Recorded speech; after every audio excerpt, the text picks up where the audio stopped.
Hello everyone, मेरा नाम है ऋषिराज शर्मा और आज मैं आप लोगों को इस वीडियो में बताने वाला हूँ मेरा J1 वीज़ा इंटरव्यू का एक्सपीरियंस। ओके, सो कैसा रहा मेरा इंटरव्यू और किस तरह के क्वेश्चंस ऑफिसर ने मुझसे पूछे और किस तरह के से मैंने उन क्वेश्चंस के आंसर्स किए जिससे मेरा वीज़ा अप्रूव्ड हुआ, इस वीडियो में आप लोगों को शेयर करने वाला हूँ। ओके, मेरा जो वीज़ा इंटरव्यू था वो था दिल्ली एम्बेसी में। ओके, मॉर्निंग टाइम में था। तो मैंने करीबन सुबह 7 बजे मैं वीज़ा इंटरव्यू के लिए वहाँ पे पहुँच गया था दिल्ली एम्बेसी के अंदर में। फिर उसके बाद में आपका चेकिंग वगैरह होता है वहाँ पे। आप बाहर जब लाइन लगती है, थोड़ी सी एक लाइन रहती है वहाँ पे, आपको जो वहाँ के गार्ड्स होते हैं वो चेक करते हैं प्रॉपरली। फिर उसके बाद में आपको अंदर जाना होता है। फिर वहाँ जब मैं अंदर पहुँचा, उसके बाद में अंदर पहुंचने के बाद में एक लाइन रहती है जहाँ पे एक काफ़ी सारी विंडोज़ बनी होती है।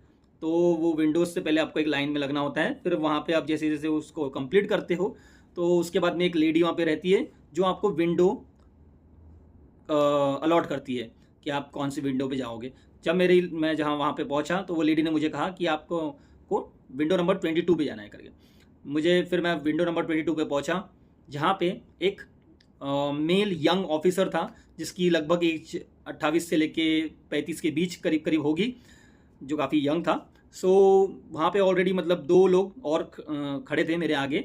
मेरा जो नंबर था वो 3rd नंबर पे था। ठीक है।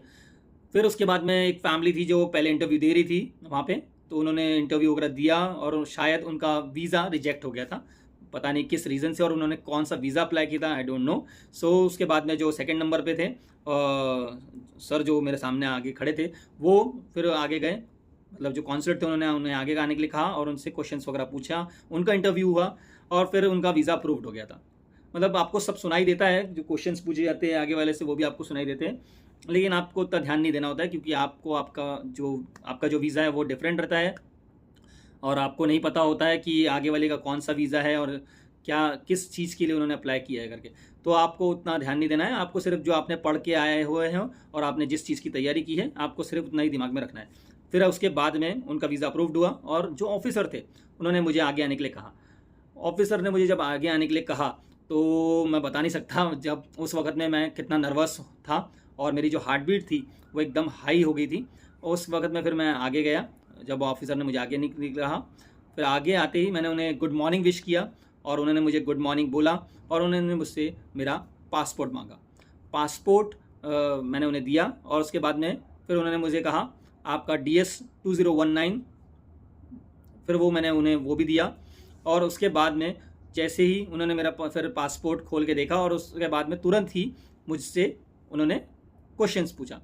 तो जो मेरा पहला क्वेश्चन था जो उन्होंने मुझसे पूछा वो क्वेश्चन था, what program have you applied for. तो मेरा जो आंसर था इस क्वेश्चन का वो था, officer I have applied for the student cultural exchange training program. उसके बाद में तुरंत ही उन्होंने मुझसे दूसरा क्वेश्चन कर लिया। जो क्वेश्चन था सेकंड वाला वो था, what will you learn in the USA। तो जो इस क्वेश्चन का जो आंसर होता है वो आंसर आपको आपका जो ट्रेनिंग प्लान मिलता है आपको। जब आप J1 वीज़ा के लिए अप्लाई करते हो तो आपको एक ट्रेनिंग प्लान मिलता है आपके इंटरव्यू से 1 महीने पहले।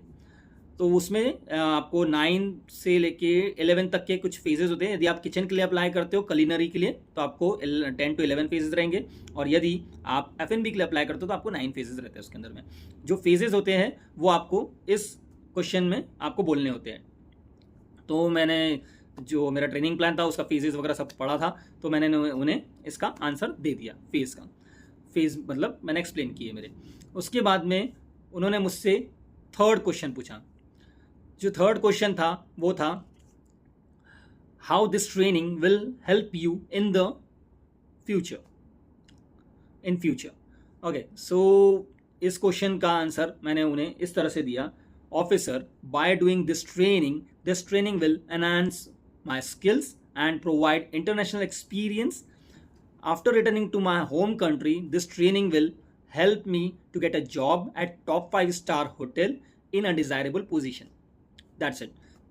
ये आंसर देते ही उन्होंने मुझे मेरा जो पासपोर्ट था वो अपने ड्रॉअर में रखा और मेरा जो DS2019 फॉर्म उनके पास था उसमें उन्होंने स्टैम्प मारा और मुझे कहा your visa is approved, congratulation. जब उन्होंने मुझसे ऐसा कहा तो मैं अपनी जो मैं जितना खुश हुआ था उस वक्त में, मैं आपको अभी एक्सप्लेन नहीं कर सकता हूँ, लेकिन मैं काफ़ी खुश हुआ। इवन मैंने उन्हें थैंक यू तक के नहीं कहा, इतना मैं खुश हो गया था। और जल्दी से मैंने वो जो उन्होंने मुझे दिया फॉर्म, वो मैंने लेके चले गया। तो मतलब काफ़ी हैप्पी हुआ था मैं उस जब उन्होंने मुझे कॉन्ग्रेचुलेशन कहा। तो अभी मैं आपको बताना चाहूँगा कि मेरा वीज़ा तो अप्रूव्ड हो गया था सिर्फ 1.5 मिनट के अंदर में। अब आपका वीज़ा भी अप्रूव्ड होगा इतने ही कम समय के अंदर में। लेकिन अभी मैं ये जो मेरा चैनल है इसके अंदर में मैं आगे डालने वाला हूँ J1 से रिगार्डिंग काफ़ी सारे वीडियोस। सो यदि आप मेरे चैनल को सब्सक्राइब करते हैं तो आपको सबसे पहले J1 से रिलेटेड वीडियोस मिलेंगे। आगे मैं इसमें वीडियोस डालने वाला हूँ और भी क्वेश्चन एंड आंसर्स जो अभी तक के मतलब 8 से 10 सालों के ड्यूरेशन में पूछे गए हैं वो क्वेश्चंस के बारे में भी आपको मैं बताऊंगा, जिसमें मतलब एक मैं आपको 25 से 30 क्वेश्चंस आपको वीडियोस में शेयर करने वाला हूँ। उस 30 क्वेश्चन के अलावा अभी तक के मतलब कॉन्सुलेट में पूछा नहीं गया है। तो यदि आप वो 30 क्वेश्चंस को पढ़ लेते हैं तो उसके बाद में आपको दूसरी कोई और तैयारी नहीं करना है और आपका भी वीज़ा आसानी से अप्रूव्ड हो जाएगा। और वो सिर्फ मैं क्वेश्चंस ही नहीं बताऊंगा, उसके साथ में आपको किस तरह से आपको आंसर देने हैं मैं वो भी बताऊंगा। तो प्लीज़ आप मेरे चैनल को सब्सक्राइब कीजिए, लाइक कीजिए, जिससे मेरा हौसला और बढ़े और मैं आप लोगों को वीडियो बना के बता सकूं। ठीक है, thank you so much, bye bye, see you again.